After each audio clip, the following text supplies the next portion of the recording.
to pay child support, you're going to have to make that settlement through the court that made the order. But yes, it's the same process, but you're going to have to make that settlement, whoever ordered, whatever court ordered that, that's where you have to make that settlement. But the process is exactly the same, yes. All right, thank you, sir. You're welcome. Next question, Alan, please. Yes, I don't think it's a name. I think it's the initial CMCILS or CIIS. Claire, You there? it's Claire. Oh, Claire. Well, it doesn't say Claire. Okay. I don't know why it came in that way. What's below your name too? Go ahead. Richard, I want to know what I have to do to get possession, ownership of my property. Are you talking about tangible, fixed property? My land and house. Okay, all right. First of all, when you bought the land or inherited it, did it have a mortgage on it? It was a personal mortgage in my family, so I bought it outright. So you bought it outright from them? Is there no recorded mortgage on it, the property now? No recorded mortgage on it now. I paid I paid what I owed to my family off. I paid that. It sounds to me then what you want to try to do is you want to try to get an allodial title on that land. Is that what you want to do? That's right. Well, now let me tell you that there is a process to do that. In fact, I sent you the documentation, the actual law of allodial. Okay, everybody should have that. Do you have that? Yeah, and I've read it, but it hasn't made it. I didn't understand how the process I would do. You said, I remember you're saying I'd have to pay off all the taxes, the real estate taxes. No, here, let me clarify what you just said, okay? Everybody that has property has a property tax that's done through the assessor's office and is handled through the county assessor. Now, you're always 1 year behind in your taxes. And in some states, you are 6 months behind because you pay taxes on property twice a year instead of once a year. What you have to do is you have to go, first of all, to your county assessor's office and find out how much your taxes are going to be to bring them current, right up to date. In other words, not 6 months or a year behind, but right now, today, okay? Right up through today, right up to the next time the taxes are due, all right? Once you find that out, you want to pay those taxes and you want to get a receipt that those taxes are zero right now because they're paid. You owe nothing, you're not behind. And you're going to walk from the assessor's office over to the land patent office, and you're going to show them that you have brought and the taxes current, and therefore you want to bring forward the land patent in your name. The land patent will be like a plat map of your property, but it will be an actual land patent. You find yours on the land patent map, and the person there will help you find it. Okay, it will have a number. You write that number down. You bring that forward now because the taxes are current. You bring it forward to your name. Once you've done that, you'll take your land patent that you brought forward, you go back to that assessor's office, and you pay your taxes ahead. What you want to do is you want to try and pay 7 years in advance. Let me tell you why. The minute you've done that and you have your receipt, not from the assessor, but he's only going to tell you what, you got to go to the county treasurer and pay your taxes.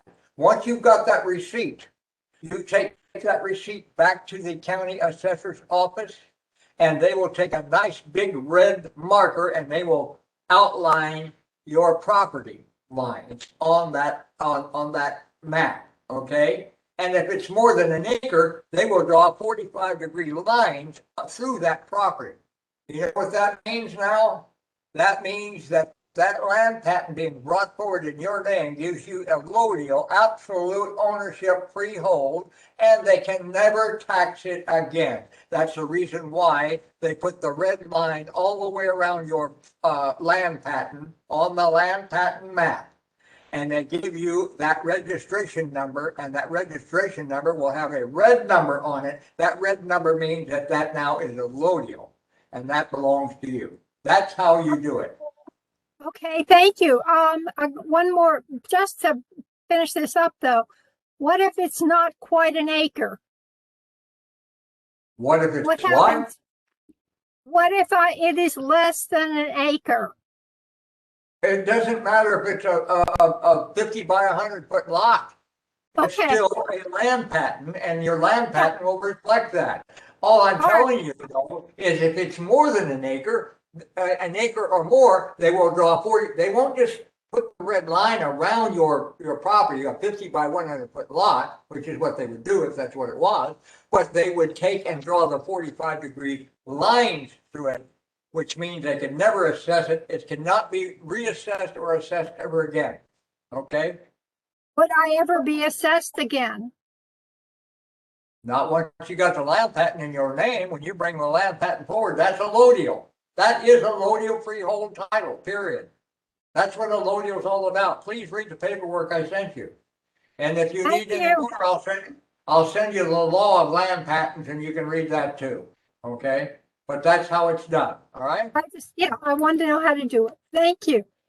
You're welcome. That's Next question, Alan, please. Yes, Joshua Lee, Mississippian.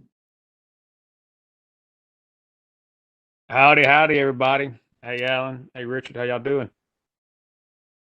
You're doing good, Joshua. How are you again? I'm good, man. Doing good.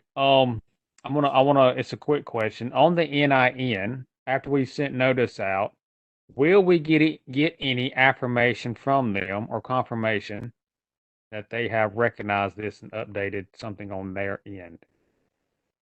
You may or you may not. And let me tell you why. If you do not get a confirmation, do not worry about it. You have proof of service because you're going to send that certified mail. You're going to print out your postal delivery receipt, the day and the hour, and where it was delivered. They have been noticed, and that's it. And if they don't respond back, you don't care. It's your number from the moment they receive that notice. There's nothing, they can't deny the notice. They don't have to recognize it either. They just don't have to respond. So what you're doing is you are making sure that you have a delivered receipt from the post office showing that they received your notice. Now, let me tell you where a lot of people make a mistake in this area, okay? When you send something certified mail or registered mail, don't close the envelope until you put whatever is in the envelope so that the heading of that document that's in the envelope is photocopied actually being in the envelope, and then turn the envelope over so that the stamp portion of it and all of that is copied as well, and then make a copy of front and back on one paper and put it up there down at 93% or less, and they'll both come out on one page. You follow me? That way, what you're claiming you sent, and you've got evidence of it. Don't just the envelope.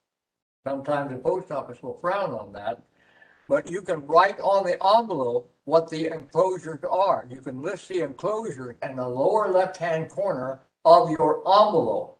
Okay, so if it's a legal size envelope, you have the right to list them, and it's the only thing else you can list on there other than media mail or library mail. You can put that underneath the label, okay? But you can list the contents on a legal envelope and what's in that envelope, okay? Do you understand? Yes, sir. I got you. Okay, next question, Alan, please, and this is gonna have to be, I'm sorry, folks, but the last question of the day. And actually, it is the last question of the day. We have no more hands up. It's Eva Marie. Hi, Richard. It's Eva. I want to do the notice of claim with the social security number, but I don't know that I have a All notice right, of claim Eva to Marie, look I at. hate to interrupt you, but I'm having terrible trouble hearing. Could you please turn your volume up a little bit? If I know how to, I will. Can you hear me now? I can, yes. Okay.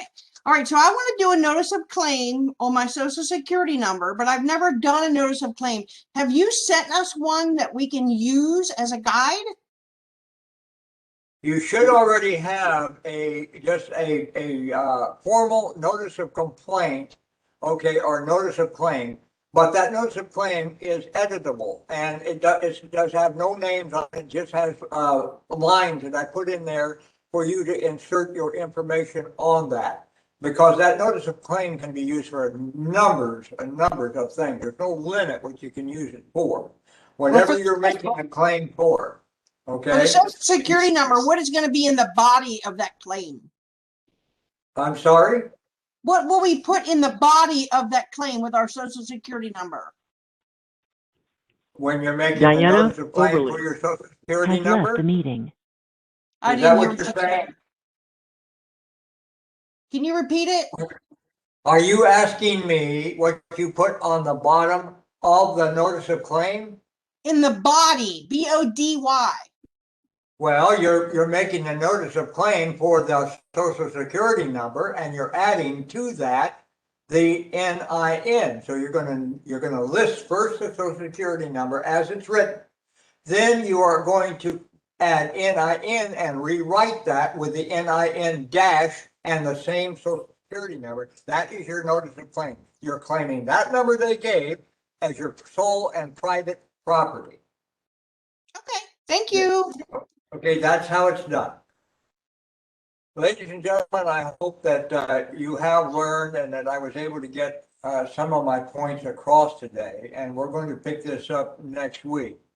I want to continue with a different scenario as we started with a peaceful officer stopping you, and I want to go to the next, let's say, extreme, okay? The reason why I want to do that is you're going to run into people that they're bigger than themselves. And, you know, it's like Napoleon thought he was a giant and he was only 4 foot tall. Okay. But you have people out there that have those opinions and that's their attitude. You have to deal with them differently. So I want to try and arm you with the way to deal with them to try and pull the teeth out of so that if they do bite, it's with gums and not teeth, okay? So everybody have a very good weekend and please remember always to keep focused on the Lord himself and let him be your guide. And remember always who you are and be yourself.